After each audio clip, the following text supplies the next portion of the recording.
هتراجع الحديثة كلها في يوم واحد. ايه الاخبار ونهارك ابيض؟ انا رمون جميل.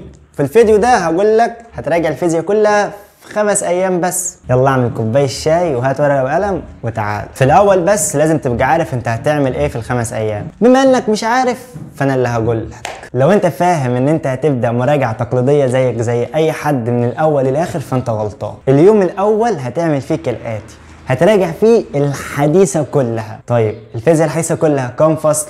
4 فصول. الفصل الخامس درسين، الفصل السادس درس واحد، الفصل السابع درس واحد، الفصل الثامن درسين، يعني كله ده ب 17 درجة ونص. الحصة كلها تتذكر في يوم واحد، تتراجع في يوم واحد. فانت كده عندك 6 دروس فيزياء في يوم، مفيش عظمة اكتر من كده. اليوم الثاني هتاخد فيه الفصل الثالث وده عليه 15 درجة ونص من الامتحان، وده 4 دروس بس.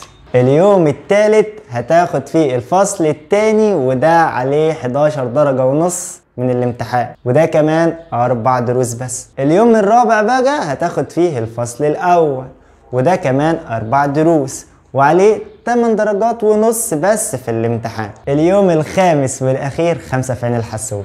اليوم الخامس والاخير هتاخد فيه الفصل الرابع، برافو عليك، وده 3 دروس بس وعليه 7 درجات من الامتحان. مش هتلاقي حد يقولك على الزتونة دي غيري.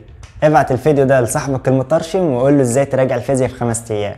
ومتنساش تعمل لايك وسبسكرايب وشير كمان للفيديو اللي عامل زي ما بدعمك. لو عندك اي سؤال اوعى تتردد انك تسألني، مش هجاوبك عليه، تمام؟ هسيب لك اللينكات بتاعتي في اول كومنت وكمان في الوصف. بس كده، سلام.